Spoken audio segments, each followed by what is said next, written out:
Welcome friends to another r/entitled parents video. As always, if you enjoy this video, please make sure to hit that subscribe button. And our first story of the day is by Troke1, entitled Mother Tries to Change My English Accent. A little bit of background, I'm from a rural area in Catalonia, Spain. Why is that important? Because my native languages are Catalan and Spanish, but until I was like 18 years old, I barely used Spanish outside of school, so my Spanish accent is, let's say, weird. Now, knowing that, imagine my English accent. It's not that I don't want to do it better, it's just that I can't. But still, I can talk to people and they pretty much understand me. Now, I used to work as a waiter in a fancy, but pretty much always empty restaurant in my town. We used to have clients from all over, and I was the only one who could speak enough English, so I'd be the ones taking their orders. I was quite happy to do that because I got to practice, and most of the people were great. I had 10 German customers tip me like €5 each and told me to keep it for myself. Boss agreed when I told him because they were happy with me. And the best thing, they waited for my shift to end and asked me if I wanted to join them. They were awesome. Conversations probably aren't 100% accurate, but that's more or less how I remember them. But one day, entitled mother shows up with her son. I guess he was around 16 years old or so. Since the beginning when she heard me talk, she put a weird face, but anyway, I tried my best. Then after a while of talking to them, she said, "Excuse me, could you speak better English? Your English is weirding my son out." The nice boy said, "Mom, please." Looks at me and says, "I'm sorry, you're not." Looks at her and says, "Let him do his job." I say, "I'm sorry, ma'am, that's my English. I would need to practice a lot so I could change my accent." She says, "But you have to know better so you can talk to us." I say, "Excuse me? I'm sorry I don't have a better accent, but I'm trying my best." And the moment everyone was waiting for, the entitled mother said, "Let me speak to your manager." So I did, knowing the poor dude wouldn't understand half of what she said. Boss asks, "Can I help you?" The entitled mother says, "Your employee won't speak better English to us." The boss looks at me confused and I translate it for him. She says, "What are you doing? What are you telling him?" The boss says, "I can't help you, sorry. He has the best English. I leave you with him, sorry." Then he told me that if she continued like this, to let her write a complaint and let her leave. Then he goes back to the kitchen. The entitled mother says, "Where is he going? Why is he leaving? What did you tell him? You just needed to speak better English and this wouldn't have happened." I say, "Lady, I told you I can't speak better English." The entitled mother says, "I claps, demand claps, you claps, speak claps, better claps, English claps." I, pissed off, say, "Lady, I told you I clap, can't clap, speak clap, better clap, English clap, and now I need you to leave." Nice boy laughed a little bit, and then entitled mother grabbed her things and his son and left yelling not very nice things, that she wasn't paying, that she would sue us and blah blah blah. Nothing ever happened. That was it. Boss never cared about what happened. We got to eat what we didn't serve them, and we had an anecdote to tell other waiters. As a fun fact, something similar happened a couple days after with a French couple who wanted us to speak French when anyone in the restaurant spoke French and they didn't even know a single word in English. They ended up leaving a bad review in the Spanish page in French. I'm kind of curious. For all you lovely people watching, if you were in Spain and you went to any old restaurant, maybe it's in a popular tourist city, would you go in expecting somebody to know fluent English? Or would you be more understanding if you went to a restaurant in Spain, again, maybe in a tourist-heavy area, and they just don't have anybody that can speak English super well? Let me know in the comments down below. For me personally, I would say that I feel like it is understandable, even if it is a popular tourist area. The bottom line is you're in a foreign country that speaks primarily Spanish, being the official language and all. If it's a restaurant that isn't even necessarily targeting or catering towards tourists that speak English or any other language, I feel like that should be understandable. This next story is by German Big Guy. Keep your woman in line. So this is about my neighbor. My girlfriend and me live in a building with many apartments. Although our apartments isn't that big, it has a huge balcony. And since the current heat wave, we practically live on our balcony. Our next door neighbor's balcony is directly next to ours. There's like a 50-centimeter gap between them. Next door lives a family. The husband seems fine. He works a lot. He greets me in the hallway, and he doesn't call the cops or the landlord when people are too loud. He talks to them first. Good man. His wife is the total opposite. She's a complete stay-at-home momby. Her kids are okay, I guess. She has a daughter in elementary school and a boy in like 7th or 8th grade. So yeah, I never really had problems with this family until this week. My girlfriend adores our balcony because we haven't had one in our old place. We lived together in my first place. It was a crappy cellar with a bathroom and a kitchen. She grows flowers, tomatoes, and strawberries on our balcony, and she enjoys sunbathing. So because it's really hot and sunny right now, she sunbathes a lot. And she does that in a bikini. And, well, she opens her bikini top when laying on her stomach, never on her back because our other neighbor's kind of an old creep. Well, he isn't a perv, but he likes to watch people, not just us.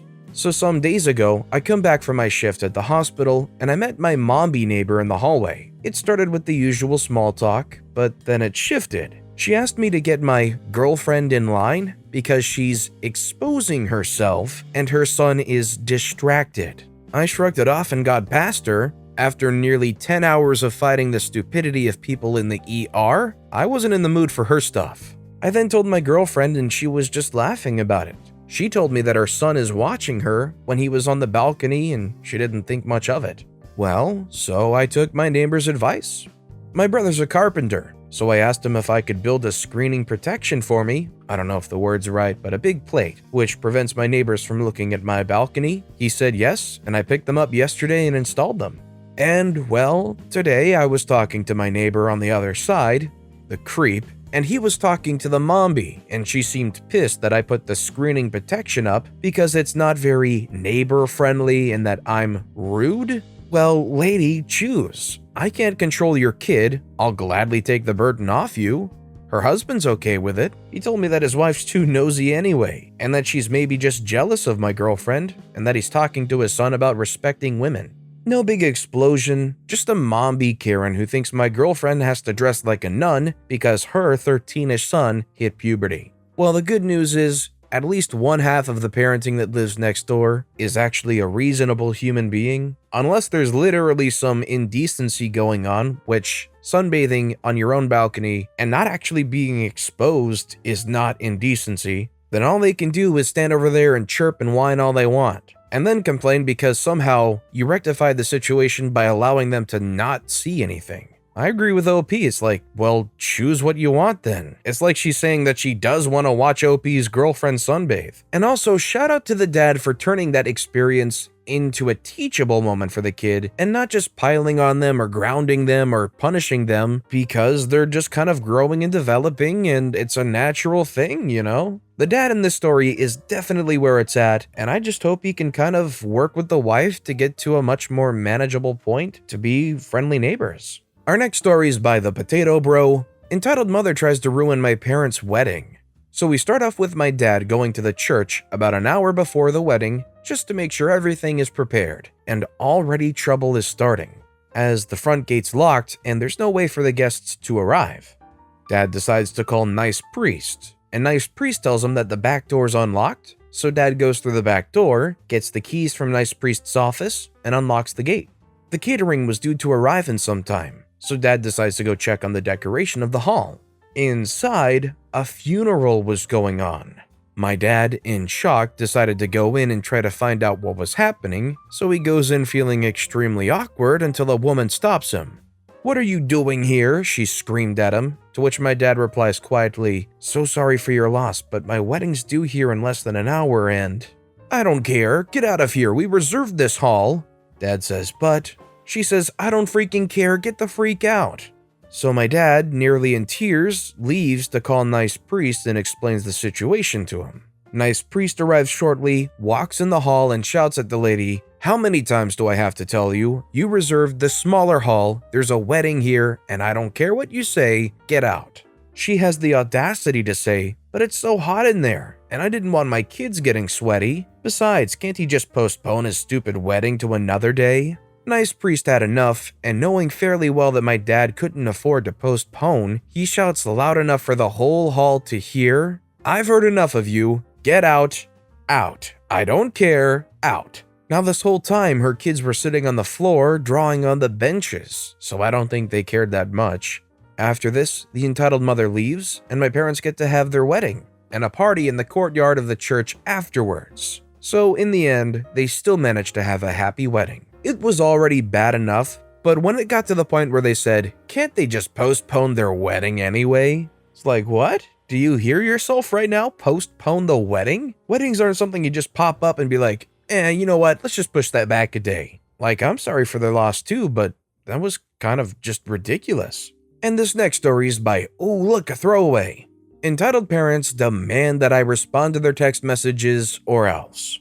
I'm 30 years old at this point, and this is getting insane. To give some background, my parents have been abusive towards me my whole life.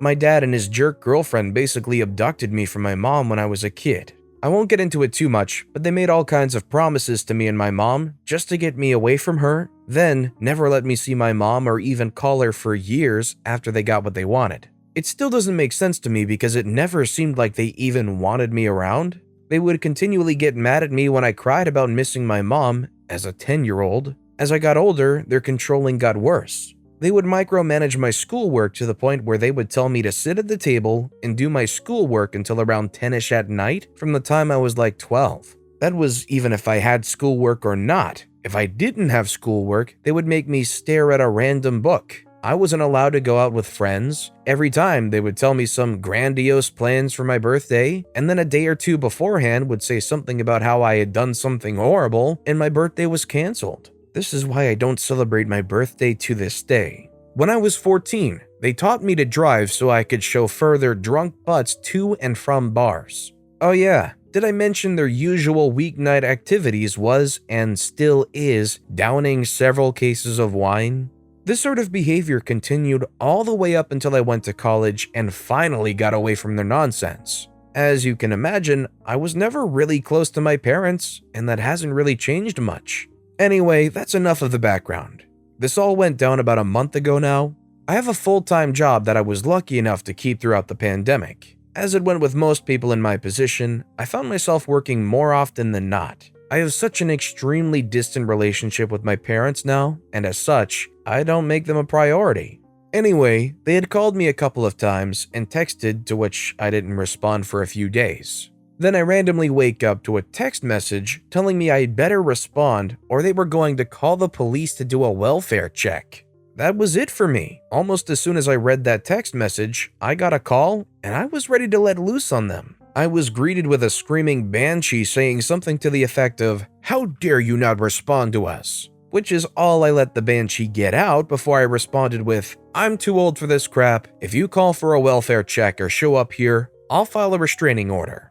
After that, I hung up, screenshotted their text messages, and blocked them. That should have been where the story ends, but no.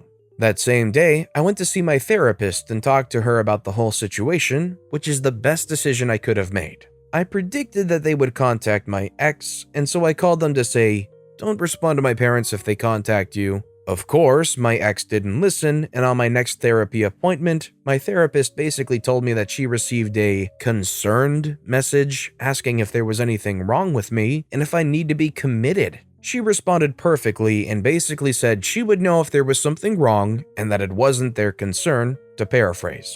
She told me this and that they could have caused a huge issue for me, and now I'm terrified of them showing up and trying to have me committed. My therapist has assured me that it's not going to happen, even if they try, but it frightens me all the same.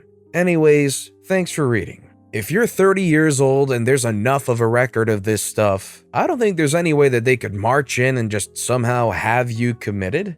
They would have to have some kind of insane evidence of you being, I don't know, a harm to somebody or yourself. I'm sure if cops showed up to do a welfare check or whatnot, you'd talk to them, right? There wouldn't be any concern or anything that would make them go, "Oh yeah, we better get this guy committed ASAP." It just blows my mind that OP is 30 years old and these people are still trying to harp on them and do these things. It's like they don't have anything better to do than just kind of control other people's lives or something. I'm definitely hoping for OP's sake that it can all work out because frankly, they shouldn't have to deal with that stuff.